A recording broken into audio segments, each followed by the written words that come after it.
Job వదిలేసి ఇక్కడికి వచ్చాడు. నేను వాడు ఇక్కడ కొడుకు చచ్చిపోయినా కూడా అతనికి రావడానికి వాడు లీవ్ ఇవ్వలేదు.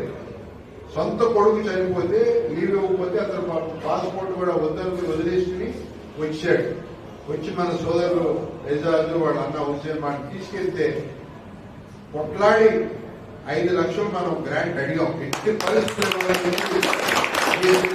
కొట్లాడి ఆ రోజు వాళ్ళకి 2 లక్షలు ఇమ్మీడియట్ గా ఫండ్ ఇప్పించడం జరిగింది. తర్వాత మన అప్లికేషన్ కూడా పెట్టాం. అతనికి కనీసం ఏదైనా కాంట్రాక్ట్ సిస్టమ్ లోనన్నా అవకాశం ఉంటే ఉద్యోగం ఇవ్వమని చెప్పి మనం జోనల్ కమిషనర్కి చెప్పాం. అట్లానే అక్కడ మన జిహెచ్ఎంసీ హెడ్ ఆఫీస్కి వెళ్ళి అక్కడ ఎలంబర్తి కమిషనర్ గారికి కూడా మనం లెటర్ ఇవ్వడం కూడా జరిగింది. మనం ప్రయత్నం చేస్తున్నాం.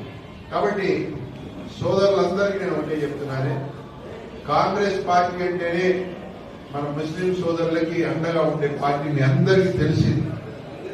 కాబట్టి ఎక్కడ ఏ అవకాశం ఉన్నా తప్పకుండా మన సోదరుని అన్ని రంగాల్లో ప్రమోట్ చేయడానికి నా వంతు కృషిగా తప్పకుండా చేస్తానని చెప్పి ఈ సందర్భంగా మీకు మాటిస్తా ఉన్నాను.